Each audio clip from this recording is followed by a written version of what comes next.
What's going on, everybody? Hope you're all having a fantastic day today. Now, today we are going to be discussing some Battlefield 2042 information, but I do gotta say I'm not going to be showing any gameplay because, once again, I just simply have not been playing the game. Over on the stream, I've been playing old school stuff like you see here, Plutonium, Modern Warfare 3, and we've also been dabbling in squad gameplay as well. If you guys want to check that stuff out, the link to my Twitch channel is down in the description. So today's gameplay is going to be me rocking a suppressed AK-74U, and we're playing on one of my favorite maps ever made in the history of the Call of Duty franchise, High Rise. But ladies and gentlemen, today we're going to be discussing a tweet that a data miner, Temporal, put out over on Twitter. He went ahead and said, updated list of unreleased weapons in Battlefield 2042, including 2 new additions, AM-17, CRB Scout. Feel free to share some ideas regarding the CRB Scout. No idea what this is. Maybe they'll introduce one of these weapons in a few months with Season 1. And then he goes ahead and shows the full overview here of multiple weapons that were apparently supposed to be in this game and are also rumored to actually possibly coming into the game a little bit earlier than Season 1, since obviously they're making us wait until summertime for that launch. Now, if you look at this image here, it showcases multiple weapons on the screen. The AM-17, which obviously is a fantastic SMG. I would have loved to see this gun actually introduced into the beginning of this life cycle. The Saw, once again, another beast of a weapon, and I love it in every single game that I possibly play. The funny thing is I don't really care for LMGs too much because I'm mostly an AR SMG type of guy. I like to be able to, hold down certain situations, power positions that, require me to shoot long range, but at the same time, if someone flanks me or if I need to push out and get up close and personal, I want a weapon that's going to allow me to do that as well. So ARs are usually my vibe, or SMGs depending on the map design. LMGs not so much, but the Saw is just, it's so badass of a weapon that I just love using it regardless when they put it or introduce it into any type of game. There's also the TTS Exceed sniper rifle, unknown for CRB Scout. We actually don't know what this is. In the comment section of this tweet, a lot of people said it's like the Vector, the civilian version of the Vector, but I mean, we pretty much already have that with the K30, so I don't know what this is all about. And then they had 2 pistols as well, the SIG and the M45. Now, this is cool and all, but I want to make it very clear. It doesn't even matter if this content was introduced into the beginning of the life cycle of this game. It really doesn't. I personally think, and I believe a lot of other people in the community would not have thought that's enough content for us to have in a modern day Battlefield game. I don't know what's gotten over DICE right now, but it seems that they're stuck with this Battlefield 5 and Battlefield 1 mindset, where they're very, old-fashioned games. There's not many attachments, not too many weapons to, really bounce around with. So they have very strict, ways of having a leveling system with weapons. But when the whole community heard about Battlefield 2042, I'm pretty positive we all expected Battlefield 4 levels of content and vibes when it comes to this game. I mean, let's just look back at that game. There is countless amounts of content that are inside Battlefield 4 at launch, and that is not including DLC content with maps and stuff that came later on. No, this is just base content that's in the game. Battlefield 4 was completely packed, and with all honesty, that's what a modern, time period game should come with. There's so many different weapons out there in this world, and also modern day you can still branch back and use classic World War II weapons and stuff like that that are still functioning and all that good stuff. There's so much variety when you have a modern day title, and the developers didn't take advantage of that with 2042.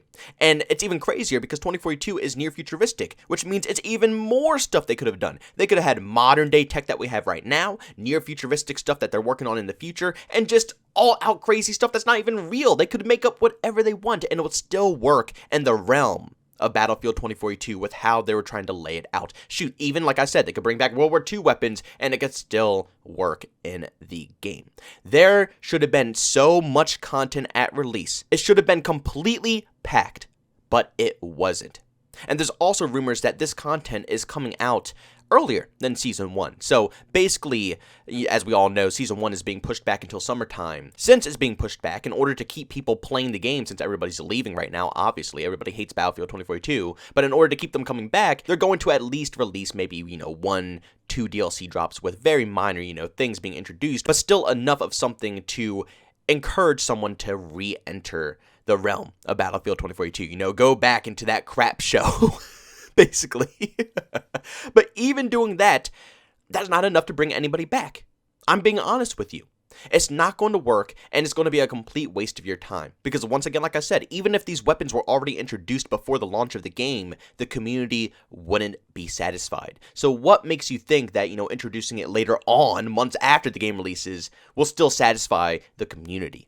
No, this is complete, utter bullcrap. It always seems like DICE developers are 2 to 3 years behind every situation that goes on in the whole gaming universe. You have to understand, a lot of developers, when they hear our feedback, it comes a little later. That's why from Modern Warfare to Black Ops Cold War to Vanguard, it always seems like they're never listening, but they partially do here and there. They change things over time, but it's never instant. With Vanguard, if we say we hate something in the current life cycle, they're probably not going to go ahead and change it for that. But future developers who are already working on, their next production into the whole franchise, they can implement it into their game since it's still in the development phase of the title. But even with that minor delay of communication from developers to their community, I mean, shoot, they still seem like they understand. Vanguard, they solved pretty much every issue when it came to content. We have complained for so long that Modern Warfare and Black Ops Cold War, it's not enough. Maps, weapons, all of that stuff, it's simply not good enough. We're getting pissed off at this.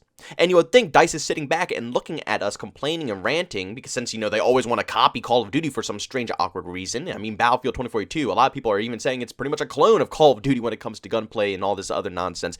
I think it's more like Apex Legends, but again, like I said, it's enough like Call of Duty to convince people to think it already is a Call of Duty clone. But since they creep on Call of Duty so often, you would think that they would see the problems they are having with having a lack of content at launch, including Battlefield 1 and Battlefield 5. They've been going through it, and they've also been watching other development teams go through it as well. You would think it's just common sense that they would change this practice. I mean, Vanguard did it. Sledgehammer Games completely changed everything around when it came to content. We complained enough that they added in tons of maps, tons of weapons, and even though I don't think the game is the most outstanding title out there and I have my problems with it, I still have to give them props for giving us what we've been asking for. And the maps aren't even that bad. I actually enjoy a decent amount of the Vanguard map, so I give them props for going ahead and resolving that issue. But Battlefield 2042, how do you let this happen? How are you going to allow the Call of Duty developers to be able to fix this before you when you've had years and years and years of studying and seeing multiple games come out and flop and be absolutely obliterated by the communities for a lack of content? You're watching this all happen, and then you copy it? That is literally the definition of insanity. To repeat something over and over and over again, expecting a different outcome, when it's no different outcome. It's the same crap every year. You are left with a community who is extremely disappointed at the lack of stuff that they can play with in your game, and you know how it goes, people leave. The easiest way, in my personal opinion, to fix this, since I want to give some critical feedback here, is to obviously add in the portal maps. It's been mentioned so many times, multiple times throughout the whole community, over on Reddit, YouTube channels, Twitter, I see it everywhere. Bring the portal maps into Battlefield 2042 All-Out Warfare. Allow us to just play the basic 2042 game, but cycle in the past previous remastered maps into the rotation. I still to this day don't understand why they won't do that. It literally boggles my mind because Call of Duty milks that. They milk that. Again, it doesn't make any sense. It's like they copy Call of Duty in so many ways, but where they do the things that, they should do, they don't copy it. Call of Duty milks these remasters. They straight up put it in the multiplayer experience. They don't have it for some side mode. No, they put it in the game so people buy it.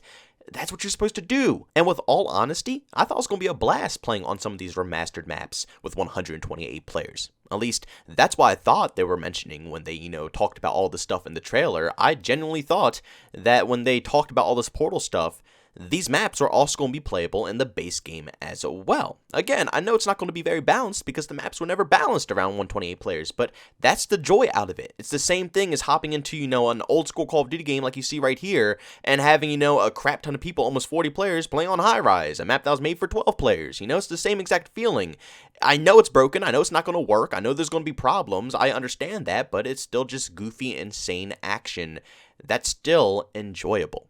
And even at that point, they still have 64-player Conquest and Breakthrough in the game for both last gen and next gen. Well, obviously last gen can only play that, but next gen has it as well. So even if they didn't want to do that and they're like, oh no, that doesn't work for 128 players, there's still 64-player servers. They will work perfectly fine there. add the portal maps in the rotation. It would make the game 10 times more enjoyable, because after like an hour to 2 hours, you play the same map over and over and over again. And obviously, not everybody out there is a content creator who lives off of playing a game or making content. People have lives, they have jobs, they have families, they have friends, they have things they need to do. Battlefield takes time. 1 to 2 matches is usually a typical Battlefield player's, time span, and then they're out of there, because 1 to 2 matches can be anywhere from an hour, maybe an hour and a half, close to 2 hours if it's that intense of matches. It's a lot of time that you invest into the game. So you want some variety. And playing the same crap over and over again every single day of the week is not very entertaining, especially when the content in the game is already garbage. Bringing in the portal maps would resolve pretty much everything, because then we would actually have something fun to play in the game with, regular ranking systems, regular, XP, regular, specialist, regular guns, level up system, challenges and all that stuff. Just the regular game, but on better map designs. But ladies and gentlemen, do me a massive favor, go down in the comment section and let me know if those leaked weapons that I showed you would be enough for you guys to return to Battlefield 2042, or if it's not even close. Like I said, I don't think it's anywhere close. I thought the community expected, 3, 4, maybe even 5 times the amount of content that we got at the base of this game. An SMG, LMG, and a sniper rifle, and a couple of sidearm pistols isn't going to be enough, in my opinion, to bring anybody back. But ladies and gentlemen, thank you so much for checking out this video. If you enjoyed it, make sure to leave a like. If you hate it, leave a dislike. Also, if you're brand new, enjoy the content, don't forget to subscribe and hit that notification button. Also, want to chat with me, there's 2 ways to do so. I have Twitter and Discord. Both of those links in the down description. And also, want to catch me live streams of video games or do it on Twitch. Link that's in the description as well. But guys, thanks so much for tuning in. See you on the next one. Peace out.